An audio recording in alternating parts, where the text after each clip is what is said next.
Bentuklah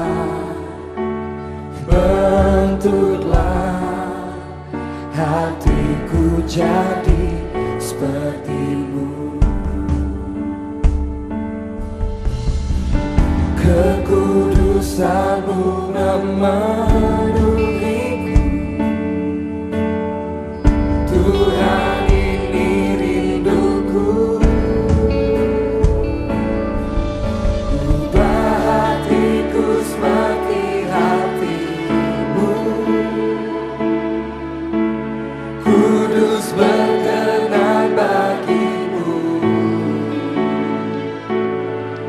Bagaikan emas yang murni, bentuk hatiku selalu. Biar ku menjadi ciptaan baru, bebas dari semua yang jahat. Serupa dengan gambarmu, sucikanku, kuduskan hatiku, Tuhan.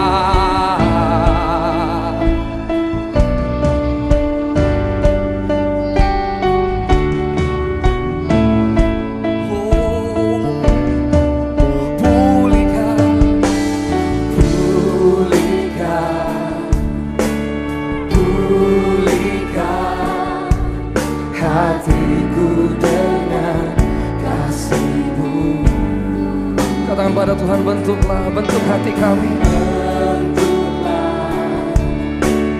Bentuklah hatiku jadi sepertimu. Karena kekudusanmu memenuhi kami. Kekudusanmu memenuhiku, Tuhan ini rinduku. Katakan, ubah hatiku, ubah hatiku seperti hatimu, kudus berkenan bagimu. Bagaikan emas yang murni, bentuk hatiku selalu.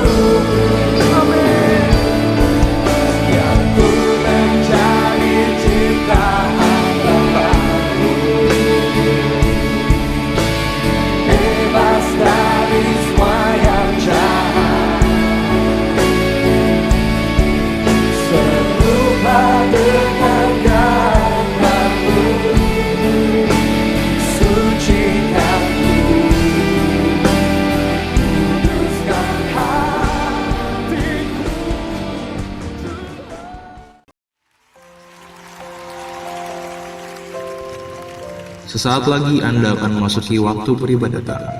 Untuk menghormati hadirat Tuhan, mohon silent atau menonaktifkan HP Anda selama ibadah berlangsung. Tuhan memberkati. Ketulusan.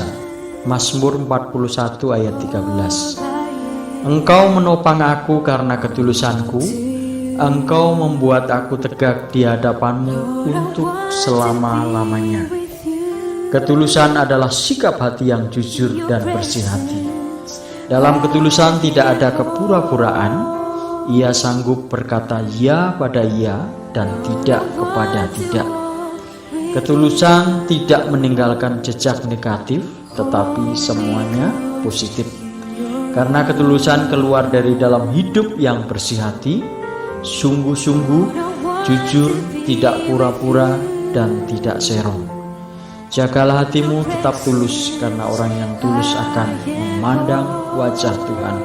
Mazmur 11 ayat 7. Tuhan memberkati.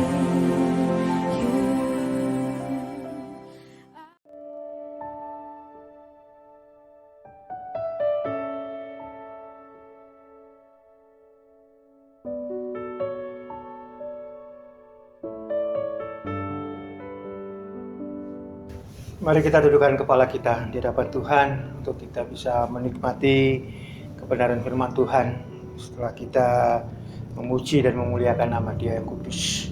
Kita dudukkan kepala kita. Bapa Surgawi, kami mengucap syukur buat pimpinan penyertaan-Mu. Bahkan ketika kami menyembah Engkau, memuji Engkau Tuhan, kami merasakan hadirat-Mu di tengah keluarga kami. Kami merasakan jamahan-Mu Tuhan di tengah-tengah kami beribadah kepada Engkau dari rumah dan rumah Tuhan, sehingga kami semua boleh merasakan kasih setia Tuhan mengalir dalam kehidupan kami, dan kami boleh memuji dan memuliakan Tuhan. Sucikan, kuduskan kami, hati pikiran kami Tuhan, bahkan berikan waktu yang terbaik, kesempatan yang terbaik, bahkan kami boleh datang kepada Tuhan untuk menikmati kebenaran firman-Mu. Urapi kami Tuhan, dan kami siapkan hati kami di dalam nama Tuhan Yesus Kristus. Haleluya. Amin. Salam sejahtera di dalam kasih Tuhan kita Yesus Kristus. Shalom. Ya, kita bersyukur sampai hari ini kita bisa menikmati ibadah kita di hadapan Tuhan. Bahkan di dalamnya kita bisa merasakan di dalam kondisi hampir 2 tahun, sudah 1,5 tahun ini, kita merasakan kasih setia Tuhan tetap berlaku dalam kehidupan kita. Bahkan di dalam peribadatan secara online pun Tuhan boleh memberikan jamahan, bahkan urapan dan kuasanya, sehingga kita bisa menikmati bagaimana kasih setia Tuhan yang besar dan luar biasa itu di dalam hidup kita. Kita langsung saja membuka Alkitab kita di dalam kitab Bilangan pasal yang ke-12 ayat 1 sampai ayat yang ketiga, ya. Bilangan 12 ayat 1 sampai 3. Miriam serta Harun mengatai Musa berkenaan dengan perempuan Kus yang diambilnya. Sebab memang ia telah mengambil seorang perempuan Kus, ini Musa ya. Kata mereka, sungguhkah Tuhan berfirman dengan perantaraan Musa saja? Bukankah dengan perantaraan kita juga ia berfirman? Dan kedengaranlah hal itu kepada Tuhan. Adapun Musa ialah seorang yang sangat lembut hatinya, lebih dari setiap manusia yang di atas muka bumi. Ayat temanya adalah di dalam ayat yang ketiga, di mana Alkitab menyatakan demikian. Adapun Musa ialah seorang yang sangat lembut hatinya, lebih dari setiap manusia yang di atas muka bumi. Jemaat Tuhan yang dikasihi oleh Tuhan, kita tahu peristiwa ini adalah sebuah peristiwa yang boleh dikatakan ada rasa iri, ada rasa dengki, atau mungkin ada rasa cemburu terhadap pilihan Tuhan. Ya. Ketika Tuhan sudah memilih, itu semuanya ada pada kedaulatan Tuhan atau otoritas Tuhan. Di dalam satu keluarga, ya, mungkin di sana kita memiliki beberapa anak, ya, 1, 2, 3, ya. Dalam pengalaman kehidupan kita bisa tahu ketika pada akhir kehidupan orang tua biasanya ada pilihan-pilihan yang harus dia tetapkan. Ketika ada sesuatu, mungkin itu perusahaan, atau mungkin itu pekerjaan, atau itu usaha yang sedang dirintis oleh orang tua, dan orang tua pada saat sudah usia lanjut, dia harus mewariskan kepada anak-anaknya. Nah, ketika dalam mewariskan kepada anak-anaknya itulah kadang-kala muncul berbagai macam problem dalam hidup. Ya. Ada yang bisa terima, ada yang tidak bisa terima. Ya. Ada yang merasa kok saya kecil ya, yang lain kok besar dapatnya ya. Ada mungkin yang berpikir bahwa itu harusnya untuk aku, bukan untuk dia. Itu harusnya untuk aku yang disayang oleh papaku, bukan untuk dia yang tidak pernah sekalipun memperhatikan orang tua. Kadang hal-hal seperti ini timbul di dalam kehidupan keluarga ketika orang tua itu mewariskan sesuatu. Saudaraku yang dikasihi dalam Kristus, ketika sesuatu itu diberikan sebagai sebuah tanggung jawab, maka kita harus berpikir bahwa itu sebuah tugas yang harus diemban. Kalau istilahnya umum itu amanah, sesuatu yang harus dikerjakan dengan sungguh-sungguh sebagai titipan yang harus kita tuntaskan. Tetapi saudaraku yang kekasih dalam Kristus, dalam peristiwa ketika Musa diutus oleh Tuhan untuk membawa bangsa Israel keluar dari tanah Mesir, tanggung jawab itu Tuhan berikan kepada Musa.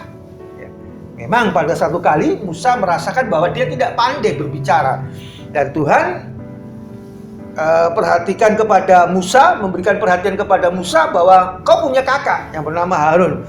Dia yang nanti menjadi penyambung lidahmu. Artinya mengatakan berbagai hal yang Musa gak bisa katakan. Karena Musa dalam panggilan itu dia banyak belajar. Dia tidak sanggup berbicara kepada Fir'aun.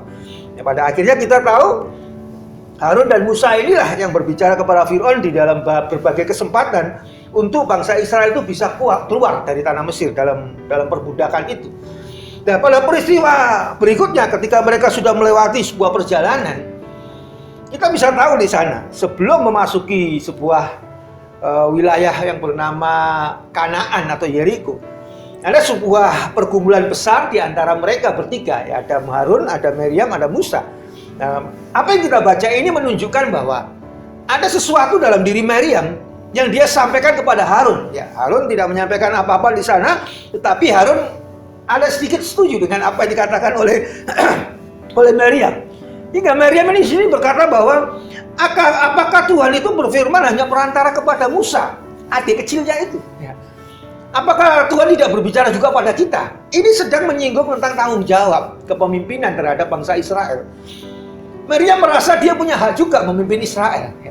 Tetapi sesungguhnya Tuhan sudah tetapkan siapa yang gembala di sana, siapa yang menjadi pendamping Musa di sana, dan siapa yang memang bertugas di sana itu untuk mengelola kehidupan jemaat. Ya. Miriam ini adalah seorang pemuji. Miriam ini adalah seorang yang memang pandai ketika dia menyanyikan puji-pujian kepada Tuhan. Kita teringat ketika mereka selesai melewati Laut Teberau, Miriam yang ambil inisiatif memimpin puji-pujian itu. Kata-katanya indah dan membawa sukacita kepada semua umat Israel pada saat itu. Mereka bisa menari, memuji. Harun nggak bisa buat itu. Musa juga nggak bisa berbuat seperti itu. Karena itu memang Tuhan taruh kepada Miriam talenta untuk dia bisa memimpin itu. Seperti itu. Sementara Harun adalah seorang imam. Dia adalah seorang pemimpin. Dia mempunyai intelektual yang boleh dikatakan cukup bagus. Dia kakak tertua di sana. Dan Harun ini memiliki tanggung jawab juga yang besar yang Tuhan berikan kepadanya, yang pada akhirnya itu diangkat Tuhan sebagai imam besar yang menjalankan seluruh tugas-tugas tanggung jawab untuk peribadatan kepada Tuhan dan harus benar. Lalu Musa diberi tanggung jawab Tuhan, yaitu sebagai gembala yang mengembalakan Israel. Jadi masing-masing itu Tuhan sudah tata sedemikian rupa sehingga Israel pada saat nanti sampai di Kanaan, mereka sudah memiliki sebuah pola kehidupan yang baru setelah 400 tahun dalam perbudakan. Dan itu Tuhan bangun tidak sehari dua hari. Bertahun-tahun Tuhan bangun keadaan itu. Ketika Musa digembleng, ketika Musa dididik oleh Tuhan, ketika Musa harus berjuang di sana, Harun juga berjuang. Miriam juga ada di sana, kita tahu perjuangannya untuk tetap menjaga adiknya ketika dibuang di sungai itu, Nil itu. Artinya semua proses itu panjang. Pada akhirnya keadaan itu harus membuat ada sedikit miss dari Miriam ini tentang kepemimpinan. Nah, hari ini kita mau belajar tentang satu hal. Ketika Tuhan berkata demikian, adapun Musa ialah seorang yang sangat lembut hatinya. Kenapa Musa dikatakan sangat lembut hatinya? Karena peristiwa ini jelas ketika itu dia sedang diganggu oleh Miriam ya, tentang kepemimpinan itu. Karena Miriam merasa bahwa dia pun juga punya hak. Tapi orang yang lembut hati itu bisa memahami keadaan-keadaan seperti itu. Dia dapat menguasai situasi. Dia dapat menguasai medan keadaan di lingkungan yang sedang terjadi saat itu. Bahkan Musa disebutkan oleh Alkitab di sana katakan lebih dari setiap manusia yang di atas muka bumi. Saudara, ini sikap atau sifat yang boleh dikatakan seperti itu, ini yang sulit dimiliki oleh manusia pada umumnya. Manusia itu lebih kepada ketika ada problem, ada masalah itu lebih reaktif, lebih mempertahankan diri. Ketika ada teguran, dia lebih berkata bahwa itu bukan salahku, itu salah orang lain. Ketika ada sesuatu yang seolah-olah menyerang dalam dirinya untuk mengkoreksi hidupnya, dia seperti mempertahankan diri. Keadaan ini adalah lebih umum dimiliki oleh manusia, karena pada dasarnya manusia itu tidak ingin dipersalahkan dalam hidupnya, walaupun kadang-kala dia tidak melihat bahwa dia salah. Nah, kondisi seperti ini tidak dimiliki oleh Musa, karena karakter atau sifat lembut hati itu sulit dimiliki oleh seseorang kalau di dalam dirinya itu tidak ada yang namanya panggilan penggembalaan atau gembala disebut sini seperti Musa. Karena sifat ini tidak dimiliki Miriam sebagai pemuji, sifat ini tidak dimiliki oleh Harun sekalipun sebagai imam besar. Tetapi ini dimiliki oleh Musa karena dia memang berkedudukan sebagai gembala. Gembala itu harus mengerjakan sebuah perkara yang banyak sekali yang bisa kita kelola karakter manusia, membuat kehidupan itu menjadi nyaman di dalamnya, tetapi di sisi lain dia harus bertindak juga tegas di dalamnya. Karena pada keadaan-keadaan tertentu Tuhan menuntut untuk kita harus menunjukkan mana yang benar dan mana yang salah. Bukan hanya apa yang baik dan tidak baik secara etika, tetapi juga harus tunjukkan ini benar, ini salah. Ya. Artinya nilai-nilai seperti itu harus ada satu bagian sifat, yang bahkan Alkitab dalam Perjanjian Baru Galatia 6:5 katakan itu bagian dari buah-buah roh, kelemah lembutan itu. Dan inilah yang dimiliki oleh Musa yang tidak dimiliki lebih daripada seluruh manusia yang ada dalam dunia ini. Musa memiliki lebih jauh. Nilai kelembutan hatinya itu lebih dari setiap manusia yang ada di muka bumi. Nah, kita mau lihat sebenarnya apa sih sebenarnya kelemah lembutan itu? Apakah di dalam kehidupan kita sebagai orang yang percaya itu Tuhan taruhkan karakter itu atau sifat itu atau buah-buah roh seperti itu? Saya katakan ketika orang mulai percaya kepada Tuhan, dalam dirinya ada Roh Kudus. Kalau kita berbicara tentang buah-buah Roh Kudus, ya tentu buah-buah yang ada di dalam hidup kita, yaitu Roh Kudus yang dalam diri kita, yang memang diejawantakan, bisa direalisasikan dalam kehidupan kesehariannya dengan berbagai macam buah. Ada 9 buah di sana kita bisa temukan, dan salah satunya adalah bagian di dalamnya itu lemah lembut.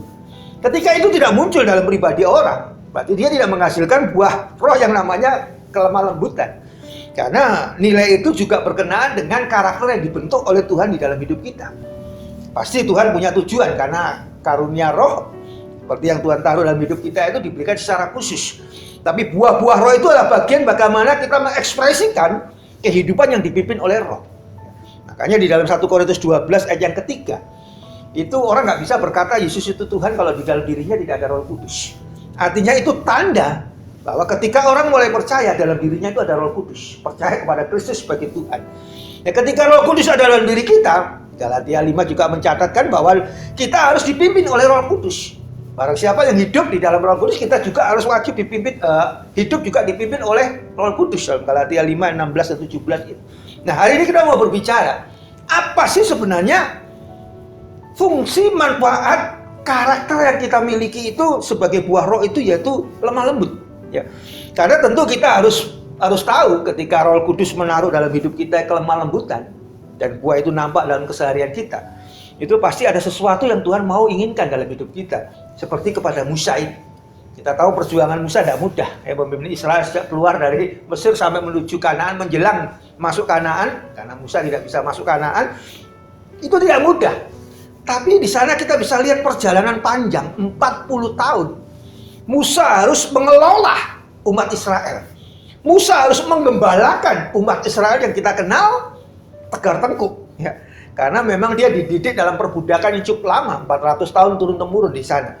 Itu sebabnya Musa mendidik mereka harus menghadapinya dengan satu buah roh ini, sikap ini, yang namanya kelemah lembutan. Dan itu sudah kita bisa baca tadi di ayat yang ketiga, ada pujian yang luar biasa bahwa Musa ini adalah orang yang sangat lembut hatinya lebih dari setiap manusia yang ada di atas muka bumi. Yang pertama, apa kegunaan manfaat dari kehidupan seseorang yang punyai kelembutan hati? Di dalam Amsal pasal yang ke-15 ayat yang pertama bunyi firman Tuhan demikian. Jawaban yang lemah lembut meredakan kegeraman, tetapi perkataan yang pedas membangkitkan amarah. Ya. Jadi yang pertama yang dapat kita ketahui dalam Alkitab ini, kelemah lembutan itu punya fungsi. Fungsi yang pertama itu adalah kelemah lembutan itu dapat meredakan kegeraman. Apa? Kegeraman itu kemarahan yang terpendam, ya. Kemarahan yang belum meledak, ya. Masih sifatnya geram, greget, ya. Sesuatu yang ketika dia marah, ya. Ketika seseorang itu sudah dalam kondisi memang sudah tertekan dan mau marah, dan dia tidak ada tempat untuk marah. Saudara, ketika berjumpa dengan orang yang kita mau marahin, ya, maka ketika orang itu berbicara lemah lembut, maka kegeraman yang ada dalam diri orang itu akan dapat surut. Alkitab mencatatkan tadi, jawaban yang kelemah lembutan itu bisa meredakan kegeraman. Tensi yang sudah naik, ya, mungkin udah derajatnya berapa, bisa turun ketika kita mendengar kata-kata yang lemah lembut. Musa ini menghadapi Israel lebih banyak dengan sikap seperti itu. Ketika mereka berteriak-teriak minta air, ketika mereka berteriak-teriak minta makan, ketika mereka berteriak-teriak ingin bagian dalam hidupnya itu lebih banyak daripada yang lain, ketika mereka berteriak minta sesuatu, minta banyak hal kepada Musa. Musa orangnya tenang, dia lemah lembut menjawab semuanya itu. Dan Musa selalu mempercayakan persoalan dalam hidupnya, dalam pengembalaannya itu kepada Tuhan. Karena bagi Musa tidak ada yang namanya jalan buntu dalam menghadapi berbagai macam persoalan umat pada saat itu. Karena dia tahu dia berjalan itu ada tiang awan dan tiang api yang menuntun hidupnya dalam pengembalaan. Kita tahu hidup kita ini juga dituntun oleh Tuhan. Nah, ketika menghadapi sebuah keadaan yang seperti itu, Musa menampilkan pribadi yang betul sebagai orang yang lemah lembut. Sehingga banyak persoalan terselesaikan ketika Musa menghadapinya dengan kelembutan hati. Yang kedua, apa yang manfaat atau fungsi dari sifat lemah lembut? Kalau kita baca di dalam Galatia, pasal yang ke-6, ayat yang pertama, ini jelas sekali Alkitab ini menuliskan Rasul Paulus ini kepada jemaat di Galatia demikian. Saudara-saudara, kalaupun seseorang kedapatan melakukan suatu pelanggaran, maka kamu yang rohani harus memimpin orang itu ke jalan yang benar. Perhatikan, dalam roh lemah lembut, sambil menjaga dirimu sendiri supaya kamu juga jangan kena pencobaan. Ya. Jadi bagian yang kedua fungsi dari kelemah lembutan atau lemah lembut yang harus kita miliki dalam hidup itu adalah supaya kita bisa menuntun orang yang bersalah, orang yang berdosa menuju kepada jalan yang benar. Artinya berbalik, bertobat. Kembali mereka meninggalkan jalan yang salah, lalu mereka kembali kepada jalan yang benar. Saudara, kita tahu kan, orang yang keras, orang yang melakukan pelanggaran itu orang yang sulit ditegur. Orang yang sulit mungkin diarahkan. Karena dia tahu sebenarnya kalau dia salah. Tapi dia nggak mau terima konsekuensinya. Itu masalahnya. Kadang-kadang kita pun sering berbuat salah dalam hidup. Kita tahu kita salah, kita mau. Tapi kita maunya itu jangan orang tegur saya, biar saya sendiri yang berubah. Tetapi orang yang bisa menyampaikan secara lemah lembut, itu akan bisa mengkoreksi kehidupan orang itu. Saudaraku, orang akan bisa berkata bahwa saya salah, saya mau berubah, saya mau ditegur. Koreksi itu sedikit sekali orang yang mau seperti itu. Karena lebih banyak ketika orang melakukan kesalahan, yang ditakuti itu adalah konsekuensinya. Bahwa setiap kesalahan dia tahu pasti punya konsekuensi. Itu sebabnya itu yang ingin dilindungi dalam dirinya supaya dia dimampuni, dimaafkan, tapi konsekuensinya jangan terjadi. Nah, keadaan seperti ini yang membangun sebuah kehidupan orang-orang ketika melakukan pelanggaran itu sulit diarahkan. Orang yang melakukan kesalahan itu sulit dibuat dia mengerti. Karena dia tidak mau terima konsekuensi. Nah, hari ini kita bisa melihat sikap Musa ini. Musa tegas. Musa katakan A atau A, B untuk B. Tapi itu untuk mendidik. Supaya orang yang sama ini tidak lagi begitu berikutnya akan melakukan kesalahan yang sama. Artinya ketika orang menjawab, menuntun orang yang dalam pelanggaran ini kepada jalan yang benar, harus dilakukan dengan lemah lembut. Gak bisa dia katakan dengan kasar, gak bisa dia katakan dengan marah-marah, tapi harus katakan dengan lembut. Kamu salah berbuat ini. Apa kamu gak merasa bahwa kamu salah? Udah, salah apa? Baru dituntun pelan-pelan. Oh ya, oh gak apa-apa. Tapi tetap dia punya konsekuensi. Ya. Tapi dia bisa terima. Kenapa? Karena jawabannya itu lemah lembut. Menuntunnya itu, nah ini sebabnya dikatakan dalam Galatia ini bahwa dia bisa melakukannya itu kepada orang yang melakukan pelanggaran itu bisa berbalik ke jalan benar ketika disampaikannya, dibimbing dan dituntun dalam kelemah lembutan. Itu fungsi yang kedua, engkau memiliki kelemah lembutan. Yang ketiga, Efesus pasal yang keempat, ini memberikan satu penjelasan kepada kita tentang bagaimana bahwa kebersamaan itu juga perlu kelemah lembutan. Efesus 4 ayat yang kedua dan yang ketiga dikatakan demikian. Hendaklah kamu selalu rendah hati, lemah lembut, dan sabar. Ini satu rangkaian. Orang yang lemah lembut itu orangnya rendah hati. Orang yang lemah lembut itu pasti orang yang sabar. Itu tiga bagian rangkaian ini. Rendah hati, lemah lembut, dan sabar itu sudah satu paket. Tunjukkanlah kasihmu dalam hal saling membantu. Dan berusahalah memelihara kesatuan roh oleh ikatan damai sejahtera. Output dari sikap rendah hati, lemah lembut, dan sabar itu adalah damai sejahtera. Ketika karakter ini ada, sikap ini menyatu, rendah hati, lemah lembut, dan sabar, maka itu akan menghasilkan yang namanya damai sejahtera. Itu sebabnya di dalam sebuah perkumpulan, katakan di sini di dalam sebuah jemaat, katakan hendaklah kamu selalu rendah hati, lemah lembut, dan sabar, tunjukkan kasihmu dalam hal saling membantu. Artinya bukan untuk dirinya sendiri, tapi untuk kebersamaan.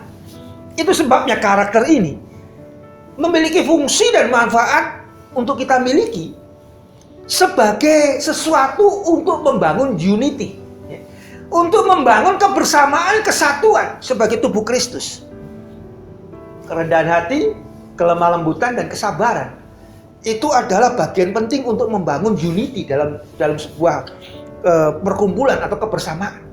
Karena kalau tanpa ketiga atau bagian yang terpenting itu lemah lembut di dalam kebersamaan, maka akan terjadi banyak hal yang membuat orang akan saling marah, saling menekan, saling menunjukkan otoritasnya. Itu nggak sehat. Tapi ketika orang bisa menyampaikan segala sesuatu dalam kerendahan hati, menyampaikan segala sesuatu dengan kelembutan hati, bahkan dapat menerima segala sesuatu dalam kesabaran, maka akan tercipta unity. Kalau sudah unity itu pasti sudah kita tahu akibatnya, outputnya itu pasti damai sejahtera. Ingat kata-kata Mazmur, berkat Tuhan itu turun ke atas orang yang hidup rukun dan damai sejahtera. Mazmur katakan seperti itu. Itu sebabnya manfaatnya ketiga dari kelemah lembutan itu adalah membangun unity.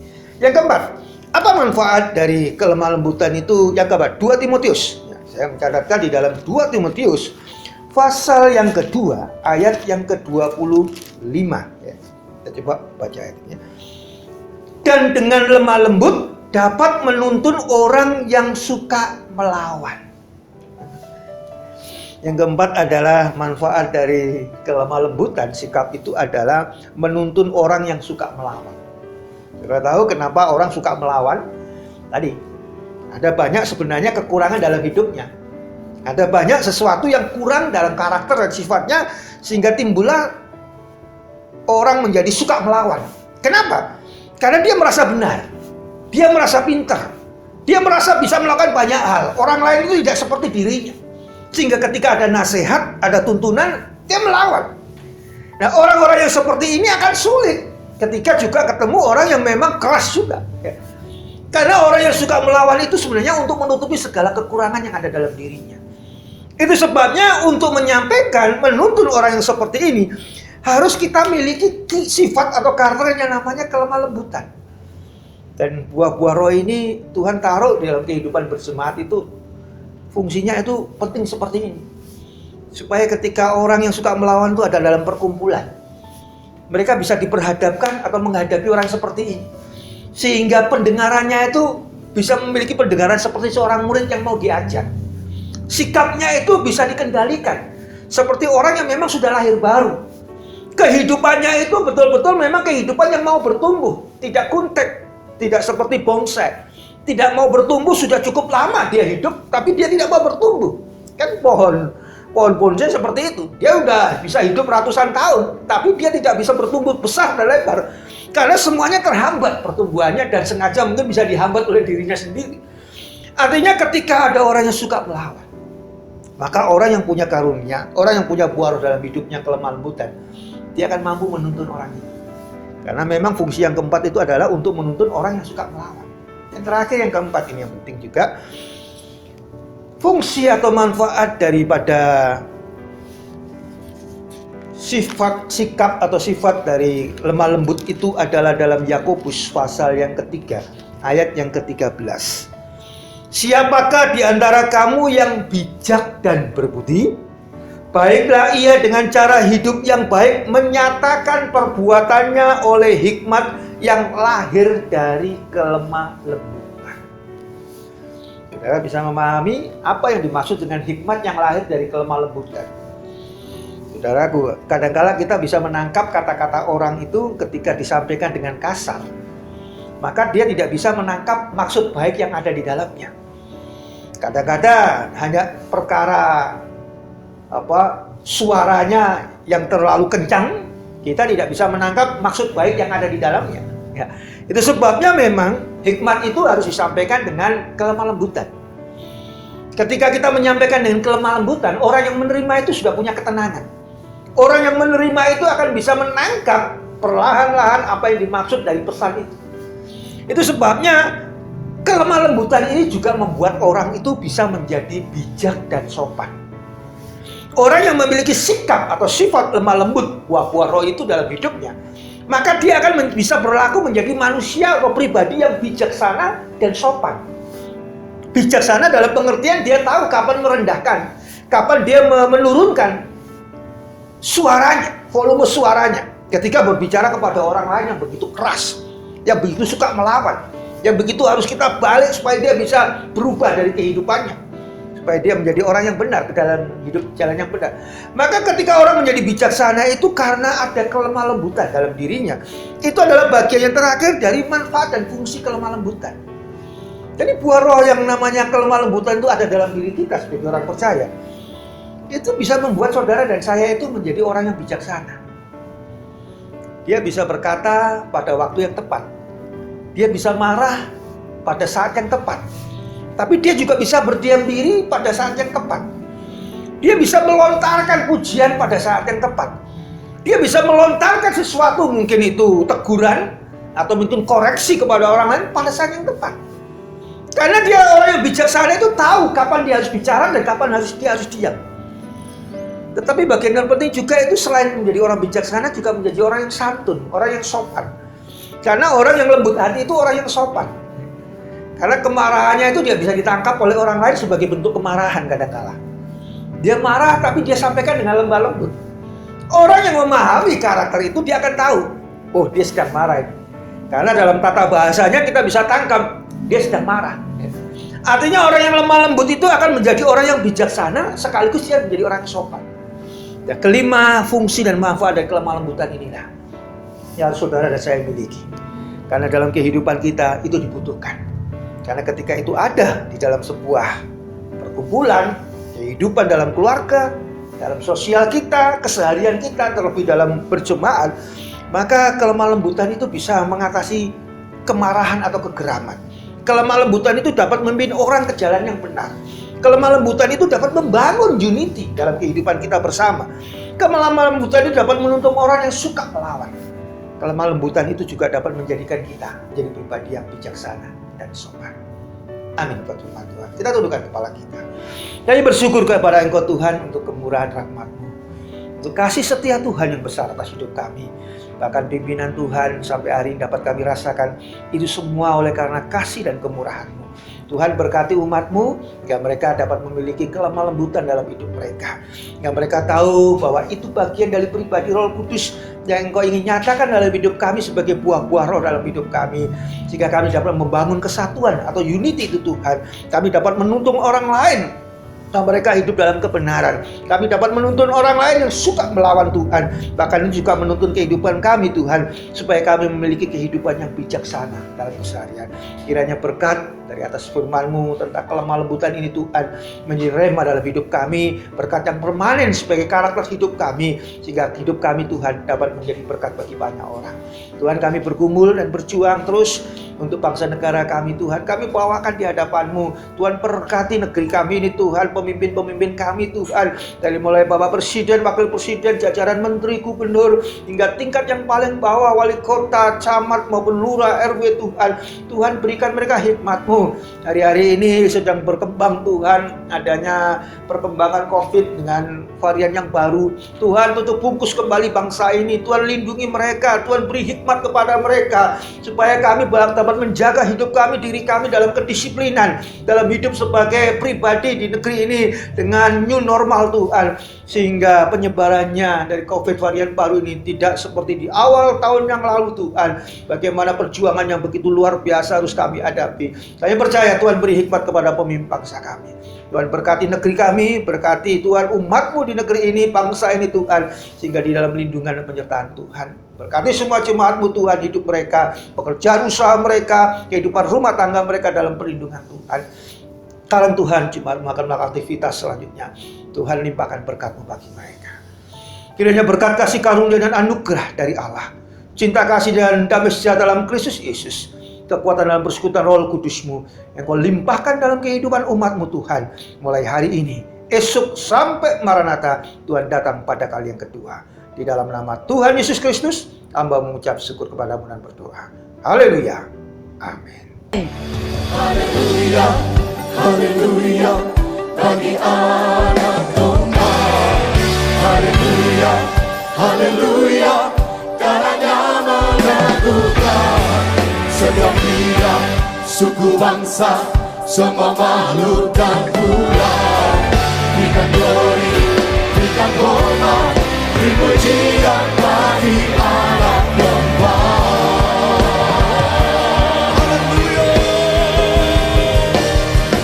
Haleluya, haleluya, bagi Anak Domba.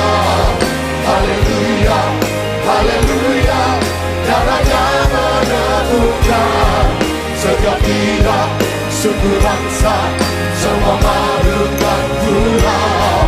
Berikan glory, berikan hormat, beri pujian bagi Anak Domba.